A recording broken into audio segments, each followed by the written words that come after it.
Our dearest instructor, Mr. Julius Gabinetti, good morning. This is Cherry Ann Hortizuela Butal, and today I will be discussing about the letter of credit. What is a letter of credit? A letter of credit is a document issued by a financial institution on behalf of a buyer stating the amount of credit the buyer has available. In that, the institution will honor drafts up to that amount written by the buyer. It gives the buyer the prestige and financial backing of the issuing institution and satisfies the requirements of the seller in completing the transaction. The accepting institution has a prior agreement as to how the buyer will pay for the drafts as they are presented. And another term is it is a commitment, usually by a bank on behalf of a client, to pay a beneficiary a stated amount of money under specified condition. So to be specific, the letter of credit is a trading method that involves a bank. But later on, I will give you an example for better understanding. Now let's move on to the parties to a letter of credit and their responsibilities. First is the applicant or buyer's responsibilities. The applicant of a letter of credit is a buyer or importer of goods. The applicant makes a request in writing to their bank to issue a letter of credit in favor of the seller or exporter of the goods or beneficiary. Their instructions to the issuing bank must be clear and precise and free from excessive detail. The bank cannot be expected to guess what is wanted, nor can it check complicated and often technical or specifications and so on. Second, the issuing bank. So a letter of credit is a legal contract between the seller or beneficiary and the issuing bank. So the issuing bank is an independent undertaking to pay or accept the bill of exchange and make payment. So if the documents do not satisfy the requirements of the letter, it is not liable to act in any way to deal with the bill. Third, the advising bank. The advising bank is an agent bank of the issuing bank in the country of the exporter. So the advising bank forwards the letter of credit to the beneficiary in accordance with its instructions. It has a list of signatories and responsibilities to ensure that the letter is signed by the authorized signatories of the issued bank. Fourth, the seller's or beneficiary's responsibilities. So the seller's or beneficiary responsibilities include but are not limited to present the required documents exactly as called for by the credit, and for non-compliance with the terms stipulated in the credit or irregularities in the documents may oblige the bank to refuse settlement. Fifth, a confirming bank. So a confirming bank is the one which adds its independence guarantee to the letter of credit. So it undertakes the responsibility to make payment or acceptance of bills of exchange and pay on maturity. 6. Nominated bank. So it is authorized by the issuing bank to pay, incur deferred payment liability. Reimbursing bank. A reimbursing bank is a bank authorized by the issuing bank to honor the reimbursement claim made by the negotiating or paying bank. The carrier is the company which takes possession of the cargo with an undertaking to transport and deliver it safely at a place of destination agreed by the buyer and seller. So a cargo carrier is a shipping company, an airline, or another type of transport by road, that is, lorries and so on. The insurer. The insurer is an insurance company with prime responsibility for insuring the cargo as required under the terms and conditions of a letter of credit. Advantages and disadvantages of letters of credit. So advantages to exporter. First, assurance of payment. Second, ready negotiability. Third, compliance with regulations. And fourth, pre-shipment facility. So, since the letter of credit is a written agreement between the issuing bank and the importer to ensure compliance with exchange control regulations, the exporter can insure an advance from his bank against a letter of credit received for export of goods, or pre-shipment advance or request a discount on the documents drawn under the letters of credit. Advantages to importer. First, credit facility from the issuing bank. Second, assured delivery of goods. Third, fraudulent documents. Fourth, expensive. Fifth, credit line. Sixth, cash flow. 7, document delayed. And lastly, goods delayed. So, through a letter of credit, the importer can guarantee that the delivery of specified goods will be delivered on time. And the buyer and seller should negotiate the date of shipment of the goods from named port of shipment and destination. And the fees charged by issuing banks for issuing letters of credits are not as high as under an open account system. Disadvantages to the beneficiary. First, discrepancies in documents. Second, difficult terms and conditions of letter of credit. Third, different language. Fourth, competitive terms. Fifth, documents delayed. And lastly, goods delayed. So, to summarize, the exporters may find discrepancies in documents if the exporter is not familiar with the proper procedure for processing documents. And the terms and conditions of letter of credit are subject to change from time to time, and customers may find it difficult to comply with them. Lastly, delays can also occur because documents of title to goods are not processed by different banks in different countries. So, before I will end my discussion about the letter of credit, so we may use the letter of credit during the trading process to make payment of importing and exporting through a bank. So when using letter of credit, the process of money movement, goods, and documentation are different from other trading payment methods. So take note, when you deal with a foreign company for the first time, you need to be careful of the following. So if they are an exporter, are they going to make payment for the products? And if they are an importer, are they going to deliver the product once payment is made? Because there are some instances that during the time that the letter of credit is not yet implemented, so there are possibilities that you make payment, but then the delivery of goods is never delivered. That is why the letters of credit is used to avoid this problem. So, as what I've discussed earlier, that the letter of credit is issued by a bank. So the bank will make payment of the exported goods on behalf of an importer. So the main benefit of using letters of credit is that you can ensure collection of payment and receipt of goods. So if an importer is unable to make payment for some reason, the bank will take the responsibility of the payment. So an exporter can ensure that they will get paid as the bill will be processed quickly. And for the importer, they are assured that their cargo will be delivered by using letter of credit.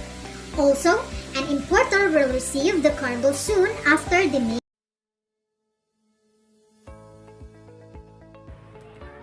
Sales contract. A contract of sales, sales contract, sales order, or contract for sale is a legal contract for the purchase of assets by a buyer and the seller for an agreed upon value in money. An obvious ancient practice of exchange. In many common law jurisdictions, it is now governed by statutory law. A sales contract, also known as a sales agreement and purchase agreement, is a signed contract between a company and a client. Its main objective is to ensure the agreed delivery of products or services that was promised to be sent in exchange for payment. A contract of sale is an agreement between a seller and a buyer. The seller agrees to deliver or sell something to a buyer for a set of price that the buyer has agreed to pay. With these contracts, the transfer of ownership happens when the buyer pays and the seller delivers. An invoice is an example of a sales contract. So what is an invoice? An invoice is a request for payment. It lists the goods or services you've supplied to your customer and what they owe you in return. Your invoices are also tax documents. You're required to keep copies to show what revenue you earned and any tax you might have collected on the sales. So, the contents of a sales contract. A properly negotiated sales contract should include the following points. Number 1. The description of goods. A contract which a seller transfers or agrees to transfer the ownership of goods to a buyer in exchange for a money price. If ownership is to pass at a future time, the contract is called an agreement to sell. The price of the goods. A contract price is a total amount that is agreed upon by two parties where the project owner or client, known as the principal, pays the contractor when they complete the terms of the contract. This is according to the terms and conditions of the contract and any other modifications. The payment term, that is site or usance term period. A usance or a deferred letter of credit means that even after the buyer has received the goods or services, the buyer gets a grace period to do the payment to the financial institution or the bank. Example, in 30, 60, 90 or more days as per agreed during the process. Next is the trade terms. A trade of term agreement is a document that regulates the term of an ongoing trade relationship between a supplier and a customer. The circumstances surrounding trade transactions can be complex and there are several risks involved with the supply of goods. The packing and marking. Packing and marking are important clauses of a contract. Packing is a means which helps to keep goods safe during transportation and storaging. There are a lot of kinds of packing. For example, some goods have inside and outside packaging. A perfume has inside packing in a bottle and outside packing in a box. Packing can also be made of different materials like paper, glass, plastic, cardboard, iron, and so on. Goods must be packed in full conformity with the specifications of each particular type. You can't transport glass in paper.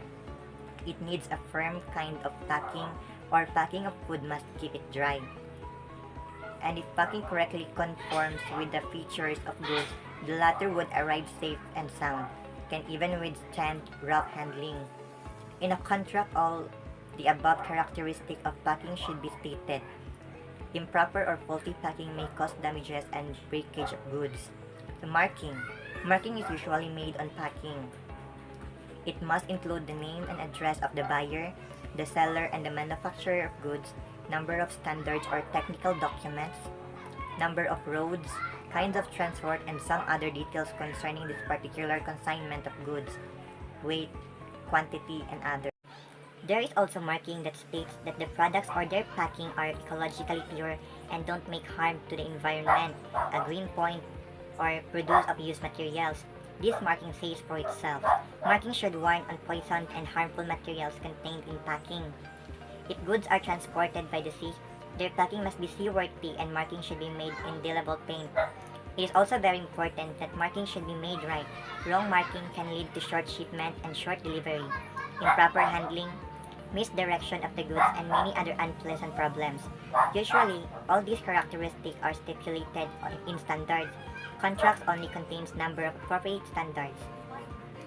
Shipping instruction, that is date shipment. What does date of shipment means?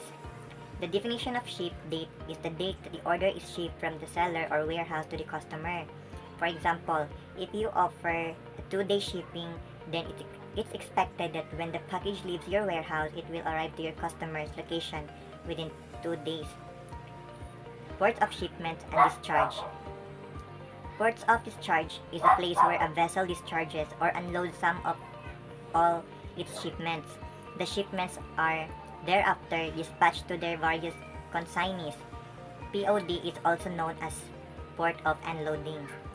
Port of shipment, the date on which the seller delivers the goods on vessel's boards at the specified port of shipments.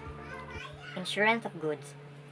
Insurance of goods in transport is property insurance of goods being transported. goods in the warehouse waiting for further shipment. The insurance covered all damages caused by physical loss and damage to goods in international or domestic transport. So why are goods insured?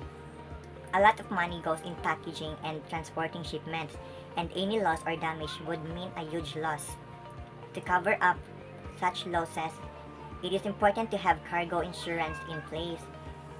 Freight insurance can also be taken for goods during shipments, inspection, and warranties. Many sales contracts leave out the inspection period. This period gives the buyer time to inspect the goods after delivery and reject any non-conforming goods. The inspection period varies depending on the type of goods involved. For instance, with goods that have a short shelf life, such as perishable food items, buyers are usually required to accept or reject upon delivery. However, with more expensive items such as machinery, buyers often have anywhere from a couple days to a month to inspect. Warranties from the seller. Buyers often overlook the warranties being made by the seller. There is no such thing as standard warranties. Warranties vary across industries and from company to company, so be sure to closely review the seller's promises. Are the goods being sold as is? Is the seller disclaiming the warranties of merchantability or fitness for a particular purpose? If so, this might undo any verbal promises about the goods made by the seller. Methods of payment. The method of payment establishes the customer's commitment to pay and define how the delivery organization will be paid in accordance with the agreed basis of payment. Examples include timing. Many customers prefer to pay on completion and acceptance of all work. Ideally, the delivery organization would prefer to be paid in advance to avoid having to finance negative cash flow. This reality is that the parties usually negotiate something that is fair and reasonable to both sides. Most customers are accustomed to pay within 30 days of an invoice. Be aware that some customers stipulate that payment be tied not to receipt of the invoice, but to acceptance of the invoice. This can extend final receipt of payment for several weeks or months. The payment details. Obviously, the total price of the goods is important, but don't forget about the other payment details. Will the goods be paid for all installments or in one lump sum? Does the seller require a specific method of payment?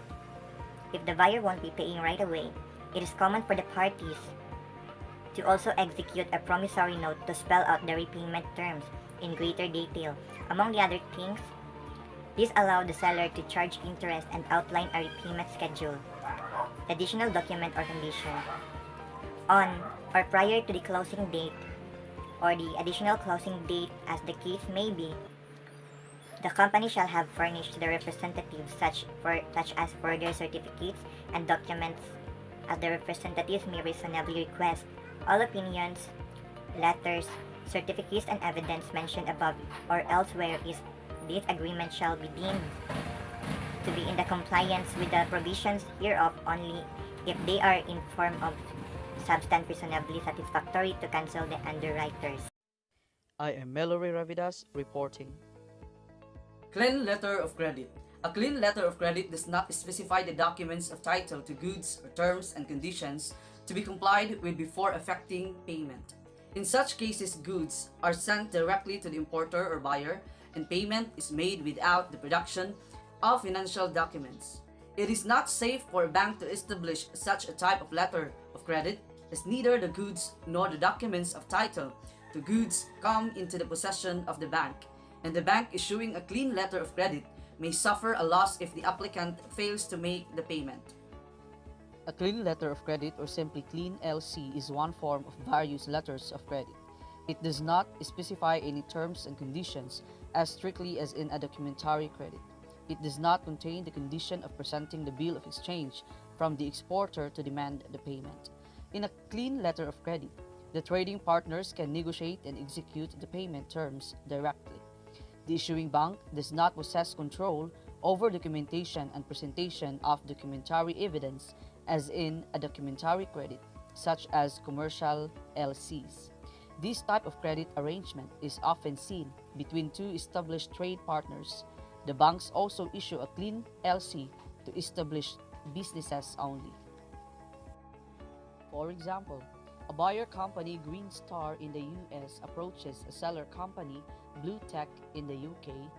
Once both parties initiate the trade terms, they decide on the mode of payment, being the clean letter of credit. In addition, domestic payments primarily use credit cards and checks. International payments primarily use commercial letters of credit and documentary collections or open account.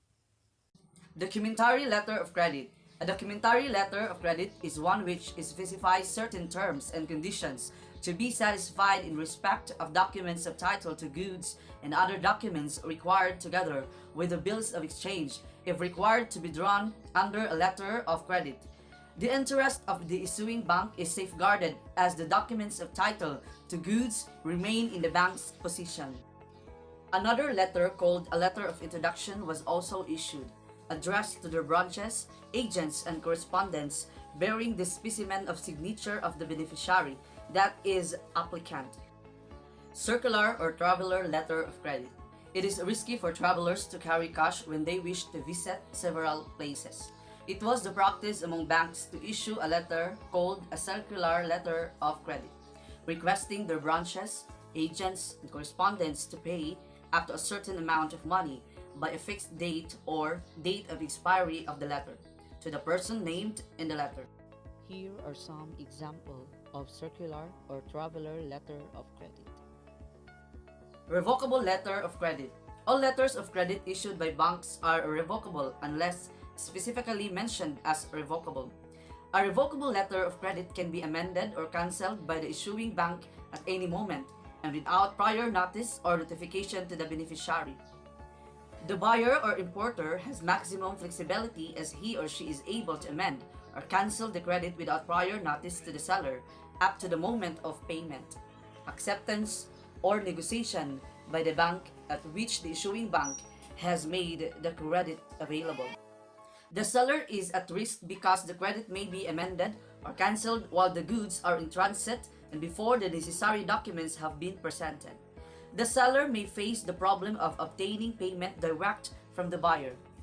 However, the issuing bank must reimburse another bank with which a revocable credit has been made available for side payment, acceptance, or negotiation for any payment, acceptance, or negotiation made by such bank prior to receipt by it of notice of amendment or cancellation against documents which appear on their face to be in compliance with the terms and conditions of the credit.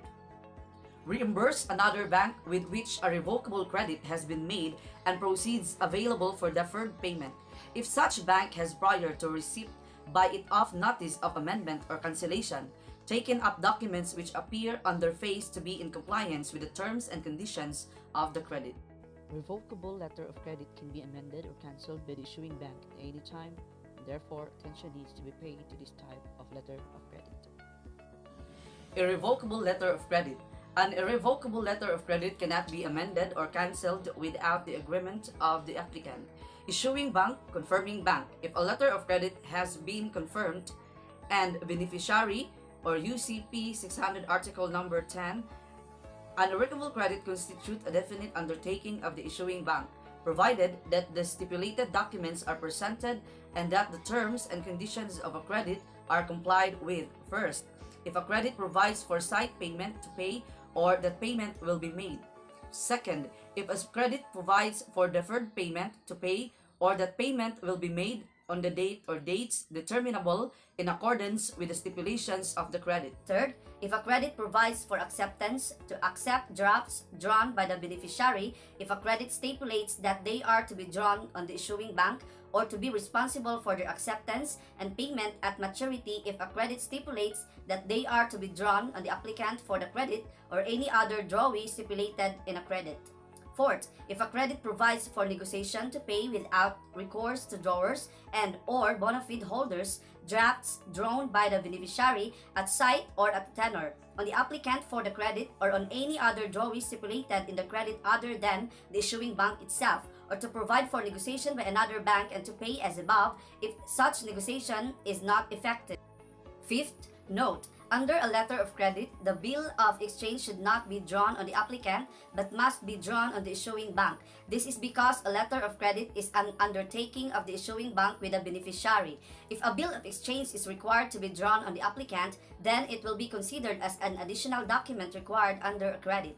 It may be advised to the beneficiary directly if appropriate, or through an advising bank. When it is advised through an advising bank, the advising bank may add its confirmation if required by the beneficiary. The issuing bank may request the advising bank to add confirmation. If the advising bank is not prepared to add its confirmation, it must inform the issuing bank without delay unless otherwise specified by the issuing bank. When the advising bank adds its confirmation to it, it is called a revocable confirmed letter of credit. A revocable letter of credit cannot be amended or cancelled without the agreement of the beneficiary and the confirming bank.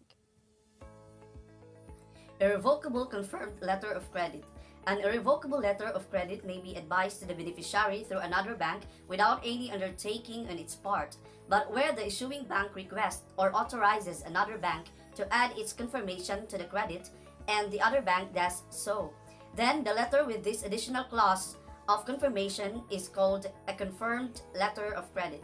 This information is a definite undertaking of the bank doing so in addition to the undertaking of the issuing bank, provided the terms and conditions of a letter of credit are complied with.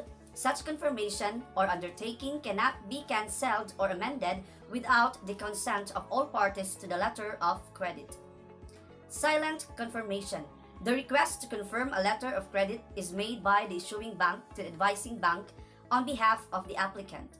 This is a separate contract between the issuing bank and the advising or confirming bank. Silent confirmation. Sometimes the issuing bank does not ask the advising bank to add confirmation, but for some reason, the beneficiary approaches the advising bank to add its confirmation to a letter of credit without the knowledge of the issuing bank. This is known as silent confirmation. This is a separate contract between the beneficiary and the confirming bank. Under these circumstances, the issuing bank takes no liability in this respect.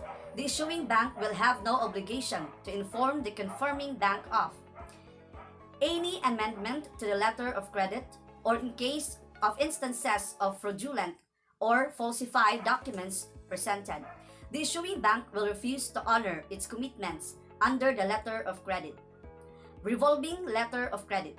A revolving letter of credit is one where, under the terms and conditions thereof, the amount is renewed or reinstated without specific amendment to the letter of credit being needed. A revolving letter of credit may be revocable or irrevocable. It can revolve in relation to time or value. In order to avoid credit that has been partially utilized, a revolving credit may be used for the value of the credit to be restored. These revolving credits can be in terms of cumulative, or any sum not utilized can be carried forward to the next month, or non-cumulative, or a specific shipment each month, or reinstated each time a shipment is made. This type of credit is useful when there are repetitive shipments between the same parties regularly. Revolving letter of credit mechanism. A revolving letter of credit is used when the same goods are to be imported or purchased on a repeat basis over a period of time without any changes or amendments to the terms and conditions of a letter of credit. The amount of the credit is available again for the stated credit amount after each drawing. The credit may revolve in either time or value. Time is the most common. Credit revolving in time, for example, monthly, means that the credit is available every month until the expiry. The beneficiary, if satisfied with the terms and conditions, makes goods ready, dispatches the goods, prepares the documents, and forwards the documents to the confirming bank, or CB. Fifth, the confirming bank checks documents and if satisfied accepts the bill and gives the accepted bill, if required, to the beneficiary. Sixth, the confirming banks forward the documents to issuing bank with an advice of maturity date. Seventh, the issuing bank checks documents and if satisfied, forwards them to the importer. Eighth, on the due date, the confirming bank credits to the beneficiary's account and claims reimbursement from the issuing bank. 9th, on the due date, the issuing bank debits the importer's account and remits funds to the confirming bank in reimbursement. Cite negotiation letter of credit bill drawn on issuing bank. Financial loan is borne by the negotiating bank. First, the importer applies for a letter of credit to his bank, issuing bank. Second, the issuing bank issues a site negotiation letter of credit with a bill on the issuing bank and forwards it to an agent or advising bank in the exporter's country with a request to forward it to the beneficiary. Third, the advising bank forwards the letter of credit to the beneficiary, and if satisfied with the terms and conditions, the beneficiary makes goods ready, dispatches the goods, and prepares the documents. Fourth, the beneficiary forwards the documents to the advising bank and requests the advising bank to negotiate documents, that is, to provide him with funds against the documents until receipt of money from the issuing bank. Fifth, the advising bank checks documents if satisfied with documents and the beneficiary's business, and so on. Advising bank agrees to negotiate documents with a condition of recourse that if negotiating bank or INB does not receive funds from the issuing bank, the beneficiary will give money back. This negotiation is with recourse as the negotiation bank is a third party and the bill is drawn on the issuing bank. Sixth, the negotiation bank forwards the documents to the issuing bank and claims reimbursement. Seventh, the issuing bank checks the documents and if satisfied debits the importer's account and remits funds to the negotiation bank in reimbursement.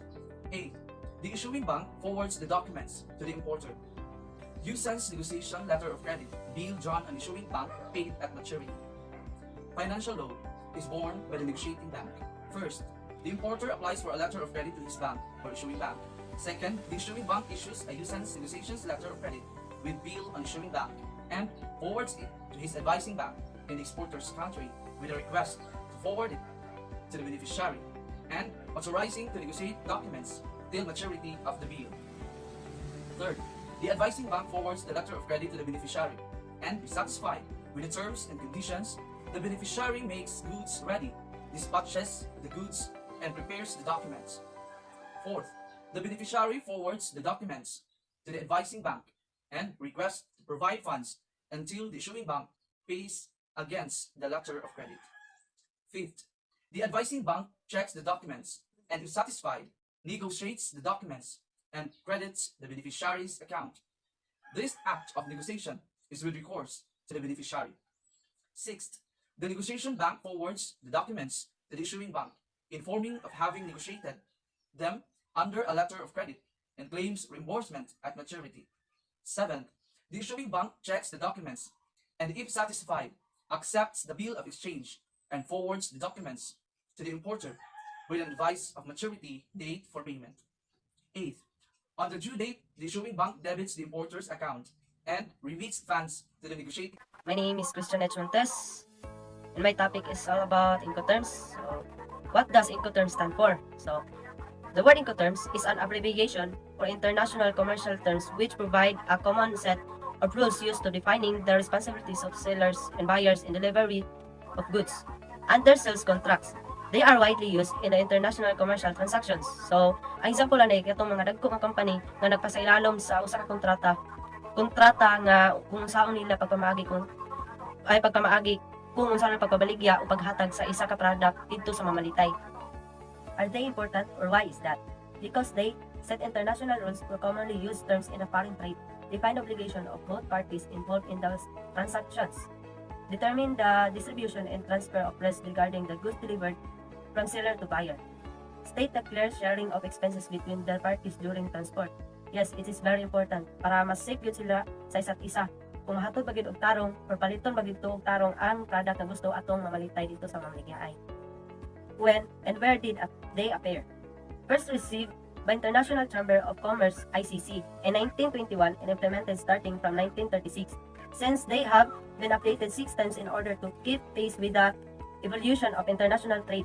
In 1923, a Trade Terms Committee developed the first 6 rules: FOB, FES, FOT, FOR, pre-delivered, CIF, and C and F, as the precursor for what would later be known as intern rules. So, Example na kay kanang ICC. Importante kina siya sa usa ka product kay kana nga ICC mo na siya nagpamatuod nga kana nga product kay original and safety sa tanang tawo nga mamalitay ana. Kana ICC ginaaprobahan na siya kana siya sa international trade. So kana importante gid kina siya sa usa ka product. EX works means EX works and is followed by a name place. AXW means the seller responsibility is to make the goods available at the seller premises. The seller is not responsible for loading the goods on the vehicle provided by the buyer, who then bears the full cost involved in bringing the goods from there to the desired destination. Kini siya ginahatag jud ni sa usa ka mamaligay nga himuon niya na available ang iyang product dito sa mamalitay. Pero wala na ilabot ang mamaligay sa tanan gastos labaw na anang pagkarga na gusto kaon sa mamalitay dito sa mamaligay.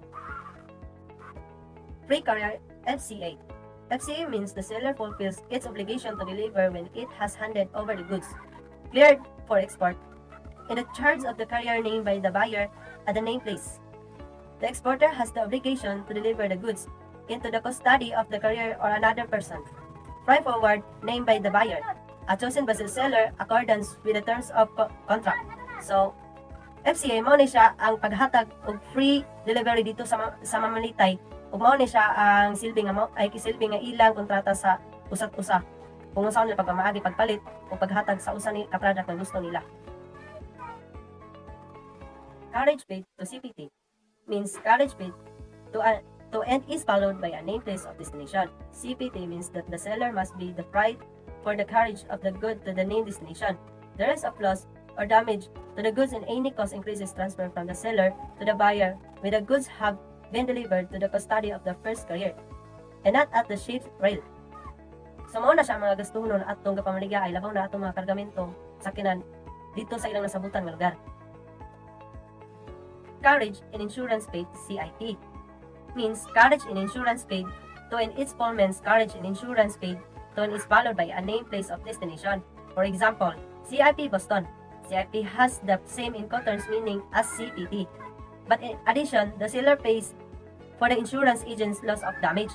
The exporter arranges for export clearance and all export formalities, arranges and pays for all costs for the transformation including insurance of the goods at the agreed point in the name of port of destination, load by a name place of destination. So, example ani kay ginaayo sa exporter tanan gastos para sa transportasyon. Delivered at terminal DAT. This replaces for sea transportation. The all DES and DEQ with DAT, the seller bears the cost of transport and the rest until the goods are left unloaded at the terminal that the parties had agreed upon.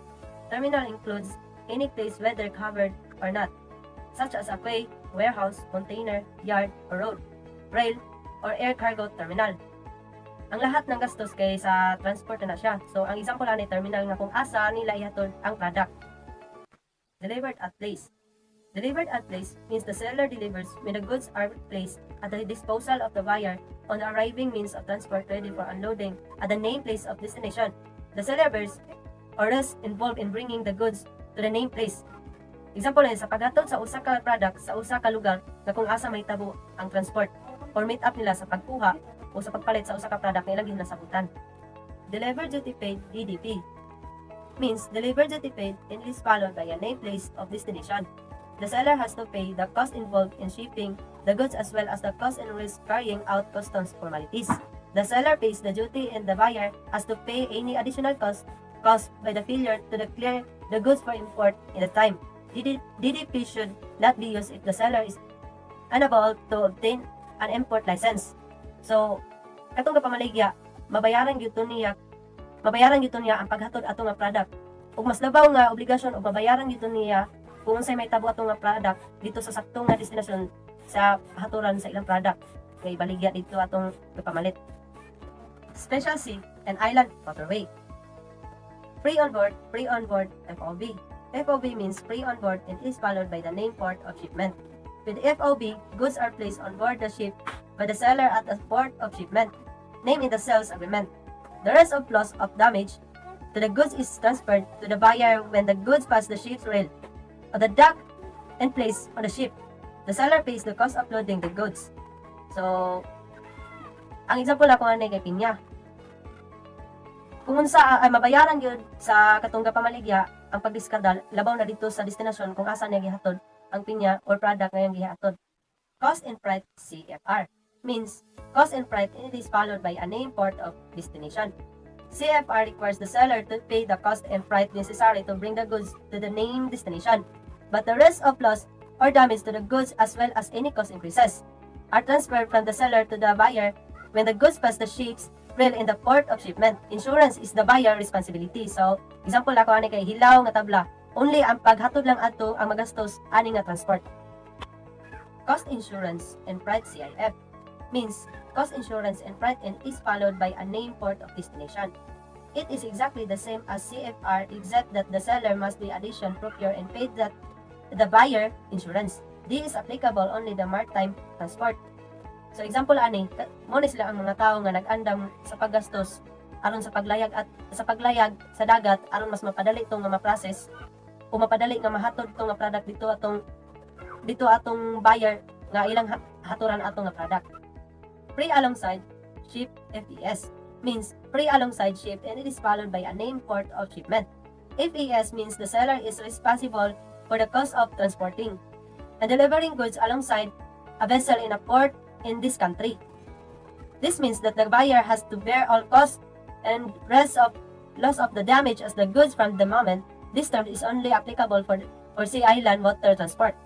So, kini siya, if the product is available sa sakyan na pandagat nga nahatod sa gapamaligya, example ani kay barge. So, nominado gid ang mamalitay nga kuwaon na tong product kay okay naman. Good day, sir. My name is Cherry Ann Centino. I was assigned to discuss my topic, which is factoring. So, what is factoring means? So, according to my research, factoring is an arrangement in which the financial intermediaries called factor, who was assigned or his job is to collect the receivable account in behalf of the seller's goods and services. Actually, it was just an ordinary scenario between the buyer and the seller. Like the buyer will send credit goods to the customer, then the customer will send payment on due date. But actually, there will be two main problems between the buyers and the seller without the presence of the factor. So the first problem is that the blockage of fund. The second one is that the seller will keep knocking the door of the debtor. So in that scenario, the presence of factor is very essence in order for the client to collect the payment from the debtor. So actually, there are three parties in factoring contract. The first one is the buyer of goods and services. This is the customer. The second one is the seller or the client. And the third one, which is the vital workforce for this factoring, is the factor or the third party. So the job of this factor is, as what I recently said, that to collect the payment from the customer and send it to the client. So let's proceed to the factoring mechanism. So this is the mechanism of factoring.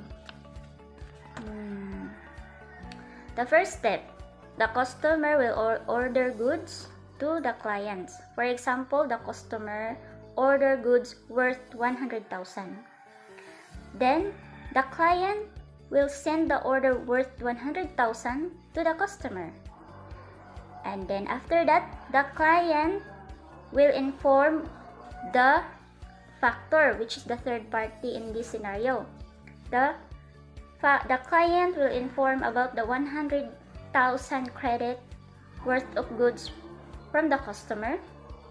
Then the factor will pay the client 80% of goods of credit from the customer. So the example that I gave was 100,000, then the factor will pay the client 80% or an amount of 80,000.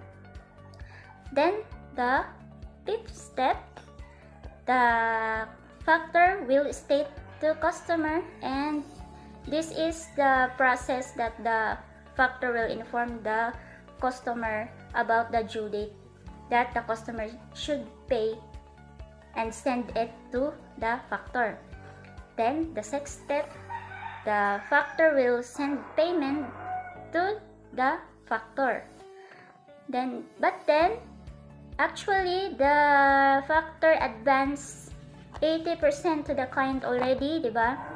So after the customer send the payment to the factor, then only 20% should be sent to the client because the client already received the 80%. But before this mechanism will happen, the client and the factor have an agreement first that the factor or the third party should receive commission from the receivable account they collect from the customer. Forfeiting. Many exporters pursue sales to foreign buyers that depends on longer financing term, which can stretch for months or years. This can have a significant effect on your balance sheet. One way to improve your cash flow is through forfeiting. A trade finance exporter used to receive immediate cash after shipment. Forfeiting transforms a credit-based sale into an accelerated cash payment for the exporter. In exchange for immediate cash after shipment, the exporter sells the account receivable at a discount to a forfeiter, which is typically a specialized firm or department in international trade.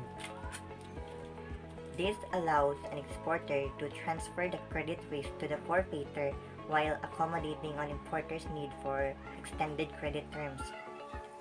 Most forfeiting transactions maturity between 180 days to 7 years. Forfeiters are responsible for collecting payments from the foreign buyers. So how forfeiting works? Number 1. Communicate with your prospective importer. Number 2. Contract a forfeiter. Number 3. Present transaction details to forfeiter. Number 4. Sign commitment letter with forfeiter. Number 5. Present financing proposal to importer. Number 6. Receive guarantee of payment. And number 7. Ship the goods. First, an exporter discusses a potential sales with an importer in need of extended credit terms. The exporter then approaches the forfeiter early in the process before pricing negotiations with the importer. In that way, the exporter can build the forfeiting cost into the sales price. Next, the exporter presents the details from the proposed sales in financing to the forfeiter. These details include name of the buyer, types of goods being sold, date, duration, and currency of the contract, credit period, payment schedule, and evidence of debt. Within days, the forfeiter evaluates the transactions and determines a discounted purchase price. If the discounted price is accepted, the exporter signs a commitment letter issued by the forfeiter. Next, the exporter with the forfeiter develops and presents a financing proposal for the importer, building the forfeiting cost into the sales price. If the proposal is accepted by the importer, the exporter obtains a guarantee of payment from a bank acceptable to the forfeiter in the importer's country. Once the sales contract is signed, the exporter ships the goods to the importer and endorses the negotiable instrument in favor of the forfeiter. And finally, the forfeiter pays the exporter the agreed upon payment cash. Since this payment is without recourse, the exporter has no further interest in the financial aspects of the transaction, and this forfeiter collects the future payments due from the importers. So, forfeiting offers several advantages for the exporter. 1. Forfeiting eliminates virtually all risk of non-payment to the exporter with 100% of financing contract value. The process is fast and documentation is usually simple, concise, and straightforward. It offers export sales opportunity to market considered high risk.